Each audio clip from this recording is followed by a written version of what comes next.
योगी आदित्यनाथ हुए थे बीजेपी के खिलाफ। योगी आदित्यनाथ ने बीजेपी को दी थी मात।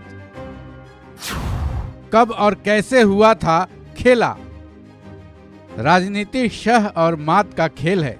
राजनीति में कुछ भी संभव है। आज कोई नेता किसी के साथ है, पहले किसी और के साथ हुआ करता था।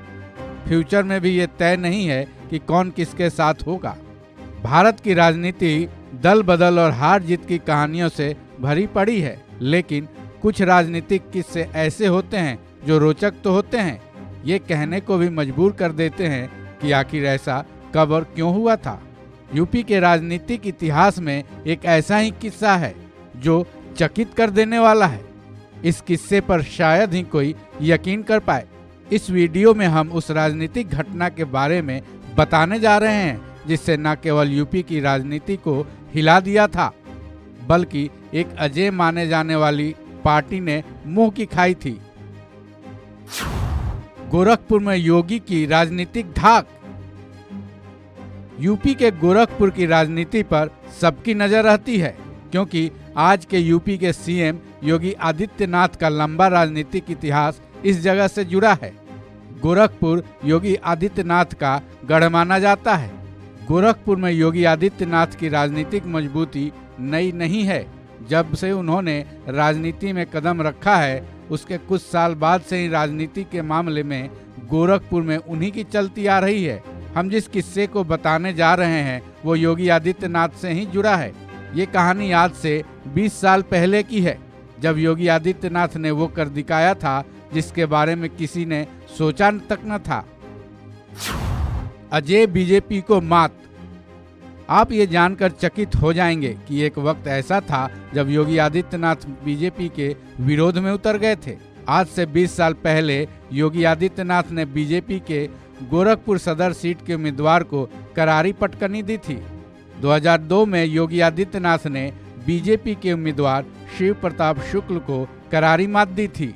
बीजेपी के विरोध में उतरे योगी ने अखिल भारतीय हिंदू महासभा के डॉक्टर राधा मोहन दास अग्रवाल को शिव प्रताप शुक्ल के खिलाफ उम्मीदवार बनाया था।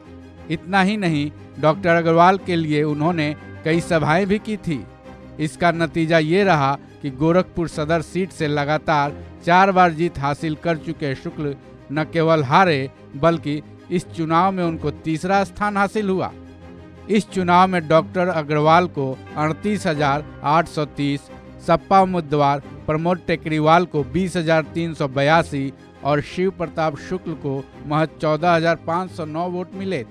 हालांकि अगले विधानसभा चुनाव यानी 2007, 2012 और 2017 में डॉक्टर अग्रवाल बीजेपी से चुनाव लड़े और जीते। गोरखपुर मंदिर की भूमिका। गोरखपुर सदर विधानसभा सीट और गोरखनाथ मंदिर का गाढ़ा रिश्ता है। गोरखनाथ मंदिर के चलते ये सीट काफी अहम मानी जाती है। कहा जाता है कि अगर गोरखपुर सदर से चुनाव जीतना है तब गोरखनाथ मंदिर से आशीर्वाद मिलना जरूरी है। इसकी सबसे बड़ी वजह राम मंदिर आंदोलन है, जिसमें गोरखनाथ मंदिर ने अहम भूमिका निभाई थी। साथ ही यहाँ के सभी चुनावों में भी इस मंदिर की भूमिका बनी ही रहती है। गोरखनाथ मंदिर का पीठाधीश्वर बनने के बाद और पहले भी योगी आदित्यनाथ का प्रभाव पूरे गोरखपुर में है। जीत के लिए योगी का सपोर्ट जरूरी। गोरखपुर में जीत के लिए योगी आदित्यनाथ का सपोर्ट जरूरी है। यही वजह है कि 20 साल पहले शिव प्रताप शुक्ल को योगी की नाराजगी का खामियाजा उठाना पड़ा था। आज भी गोरखपुर में चाहे किसी भी स्तर का चुनाव हो, योगी आदित्यनाथ का सपोर्ट ही जीत और हार तय करता है, क्योंकि गोरखपुर की जनता योगी आदित्यनाथ के साथ है। इस खबर में बस इतना ही। बाकी अपडेट्स के लिए जुड़े रहिए वन इंडिया के साथ।